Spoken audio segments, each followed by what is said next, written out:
Hi there, welcome to another podcast episode, which this week is also as an audio note here on my Substack. This week, I'm going to be talking to you about how to style your emotions from dopamine dressing. It's been around for a little while, but I've had some personal experience with it lately, and I thought it would be good to share how to boost your mood, increase your confidence, and enhance your neurochemistry. If you're looking at this post, some of the pictures that are on this post are taken from my recent visit to the wonderful street art graffiti museum, the Strat in Amsterdam. In my teenage years, I always used to dress in black. Maybe it was a sign of growing up with a lot of Gothic bands and being a Cure groupie. Maybe.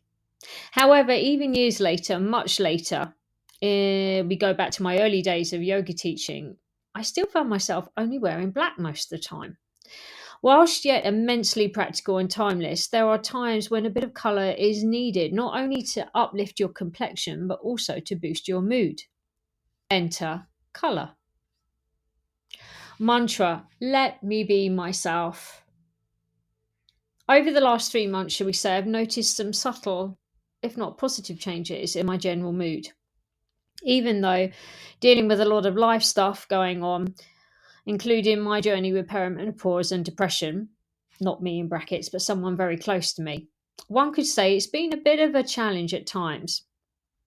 But throughout it all, somehow, I've been feeling different, but couldn't quite put my finger on why. I began to notice it more through improving my exercise routine by really working out more with weights, but that I feel only played a small part. Being inspired by other artists and stylists, including the delightful Angie Smith here on Substack with her laid back approach to styling, I somehow refound my love of clothes, something I'd not really felt since my New York days. That's a whole nother chapter for another time.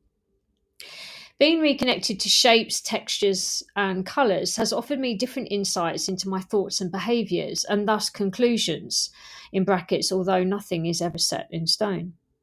During this experience, I began to cultivate new levels of acceptance, which reinforced that it is really okay to have have your own unique style, regardless of your age or body. Think about it like this: if you have a connection to what you've put together and what you're wearing, then simply you are boosting your own dopamine levels. No drugs needed. Dopamine, as I'm sure you know, or maybe not, is a neurotransmitter in your brain that reinforces behaviors that make you feel good, often affectionately referred to as the feel good hormone. In other words, when you're doing anything enjoyable, your dopamine levels start to increase. I came across this quote from a neuroscientist, Matt Johnson, over in the States, and it's very meaningful and to the point, and really reflects the essence of what this piece is about, what this podcast and post is about. What we wear impacts our self image and ultimately represents and reflects what we think of ourselves. Now, yes, there is a lot of stuff on social media, but if we strip all of that away, if we strip all the influence away from that and just get back to the bare basics, then that could be really helpful. Studying the psychology of colour in my uni days, it's clear that the science and psychology of colours has been around for quite a while in eye health, vision science, interior and exterior design, and of course, art. But now scientists are saying that there's a real trend emerging in terms of the impact of dopamine dressing on the psyche. When I talk about dopamine dressing, just to be clear, of course, I'm not suggesting you go max out your credit cards on the latest trend. Because the beauty about this is you don't actually need to spend money on new clothes to try dopamine dressing. Instead, simply put, you can do what I've been doing, which is an edit of my existing clothes, selling some, giving some to charity, using what I have, buying a few key pieces here and there that I can mix and match throughout seasons, thus saving landfill and doing my bit for the planet in the process. Components of dopamine dressing, the psychology of colour and clothing. However, as well as exploring how colours are relatable to certain feelings and behaviours, we should also consider the cultural meanings, as they can differ from culture to culture in their symbolic meaning. I'm talking about. A classic example of this is how white in the West is often interpreted as purity and new beginnings, whilst in India and most Asian cultures, it can also be used to symbolize death.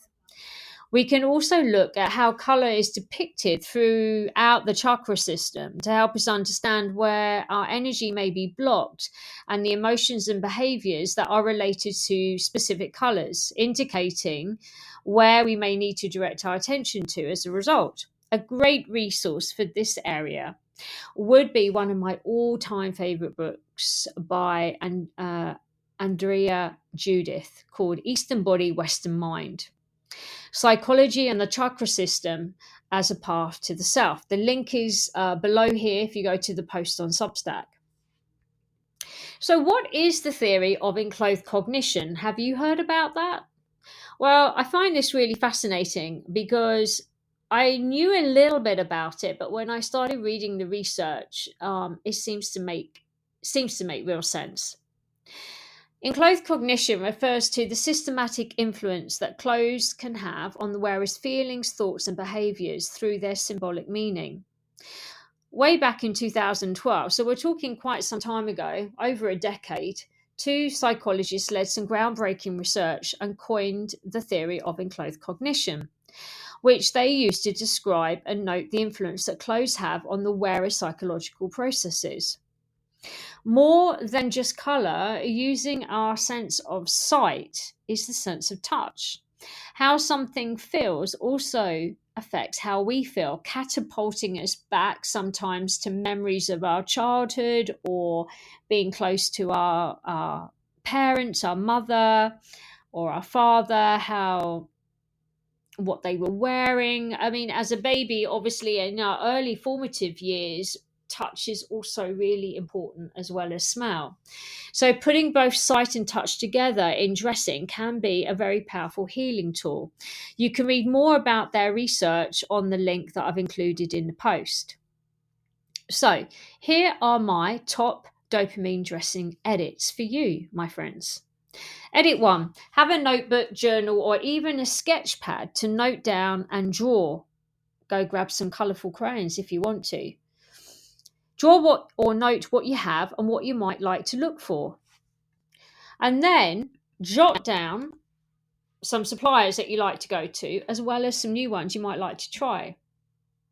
H&M and Arket are a couple of my favourites over the last year, where you can get many key pieces to replicate a design and look for a fraction of the price. Edit 2: note how you really feel about what you've chosen to wear. Why did you choose the items? What influenced you? And how do you really feel in them? Edit 3, and we're only focusing on the positive things here. Has anyone mentioned how you look in a positive way since you've changed what you're wearing and how you're wearing it? Edit 4, consider other colours as well as the basic palette of creams, beiges, whites, and blacks. Yes, you do need them in your wardrobe because you have something to work from, but don't stick with that. Be a bit more adventurous. Edit 5, what textures do you like to touch and feel on your body?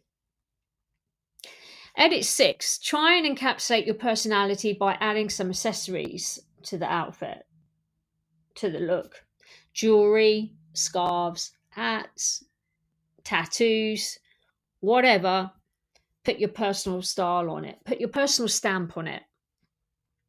Number 7, which is my favorite because this is something that I did at the beginning of 2024, and I cannot tell you how liberating it was and how it boosted my confidence. Audit and edit your underwear. Yes, I tell you, it's so liberating. Try it. And edit 8, experiment, take photos, put them out there if you feel comfortable enough.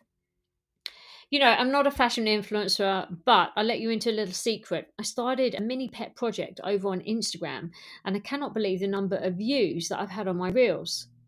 All of which goes to show we are visual creatures by nature. We see first, and everything else comes second. So, the prompt today. So, what draws you in? What are you visually drawn by? And I want to leave you with this final one-line quote, which really sums up and encapsulates the essence of this piece, by Dr. Johnson, who says, "Whatever works for you is all that really needs to work." Yeah. If you feel good in what you're wearing and you like what you see in the mirror, that's all that matters, really. So, I hope you found this interesting. Thank you for subscribing. SALEMA'S Nourishing Edits 2.0 is a reader-supported publication. If you haven't signed up, please type in your email and subscribe to receive new posts, audio notes, gatherings, and podcasts. And basically, you'll be supporting my love of writing about all things creative in this technological world of ours. So consider becoming a free or paid subscriber. It would be much appreciated. And I will speak to you soon.